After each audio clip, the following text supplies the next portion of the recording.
Maharashtra today 24 news सत्य परिस्थितीचा सविस्तर आढावा।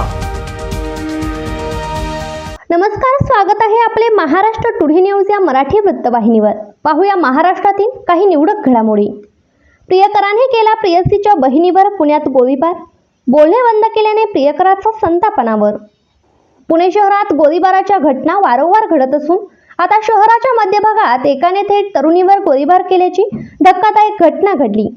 प्रेयसीने संपर्क तोडल्याने एका तरुणाने तिच्या बहिणीवर गोळीबार केल्याची घटना शहरात रविवारी मध्यरात्री 2च्या सुमारास गंजपेठेत घडली। सुदैवाने या घटनेत कोणी गंभीर जखमी झाले नाही।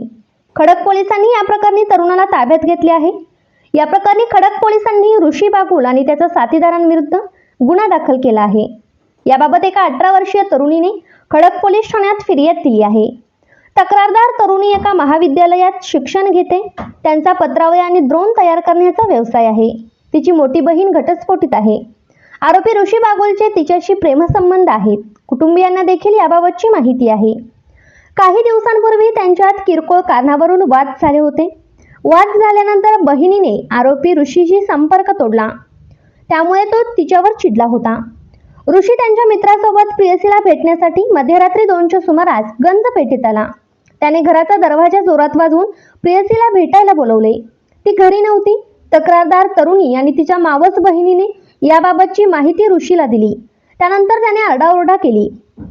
तक्रारदार तरुणीला बहिणीच्या मोबाईल क्रमांकावर संपर्क साधायला लावला, तेव्हा तिने बिल न भरल्याने मोबाईलवरून संपर्क साधता येणार नाही असे ऋषीला सांगितले। तिने बहिणीला मेसेज पाठवला, तेव्हा बहिणीने बोलण्यास नकार दिला। त्यानंतर ऋषी रागावला आणि त्याने तक्रारदार तरुणीवर पिस्तूल रोखले। तिच्या दिशेने पिस्तुलातून एक गोळी झाडली। गोळीबारानंतर ठिणगी उडाल्याने तरुणीच्या मावस बहिणीला किरकोळ दुखापत झाली।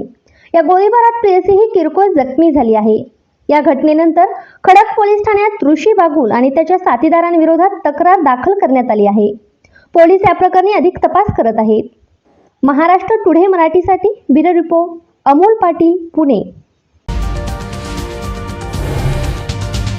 आजच महाराष्ट्र टुडे 24 न्यूजला सबस्क्राईब करा आणि सत्य परिस्थितीचा सविस्तर आढावा पहा।